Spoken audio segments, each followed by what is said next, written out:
Okay, ito yung ito yung storya sa likod ng camera, alright? Hi Zorro, how are you? Meron pala supporters si Bongbong Bangag maliban sa kapwa niya magnanap. Pag-uusapan natin yan. But before tayo magtuloy-tuloy ng ating komento, ito po yung nangyari sa kapapasok pa lang.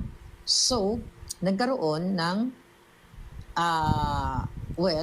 nung nasa Austria pa lang ako, pinag-uusapan na yan ng ating mga DDS supporters, ng ating mga supporter ng bayan, na magkakaroon talaga ng event sa birthday ni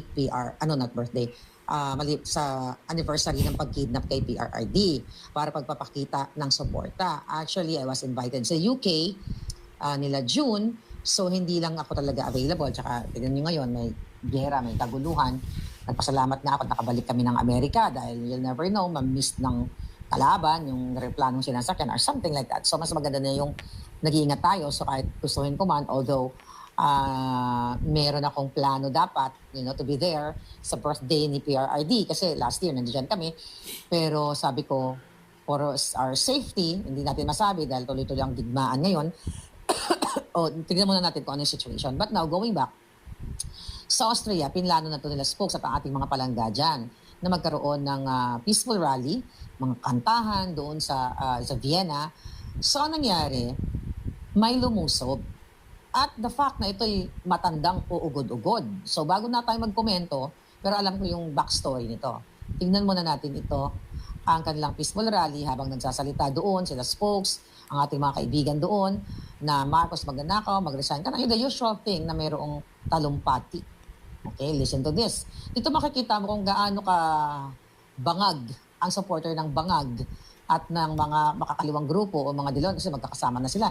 Hindi natin alam, baka inutusan ito ni Trillanes, pero tignan natin.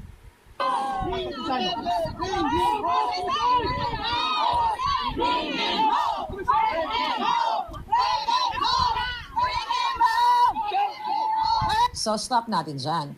Yung babae na yan, matandang yan, okay? Unang-una, walang pinagkatandaan. Ilan lang sila eh. Ang ginawa nila dyan, yung dinuduro niya, gusto niyang lusubin si Spokes Harry Roque. Gustong manakit ng ulol na ito. Okay? So buti na lang, mga kababayan, ang gagaling ng ating mga DDS Austria.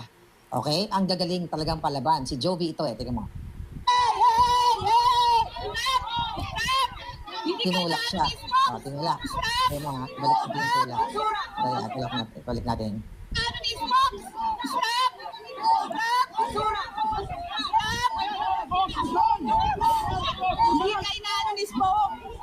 Okay, sabi ng kaibigan, kilala ko lahat yan sa salta dyan. Sabi ni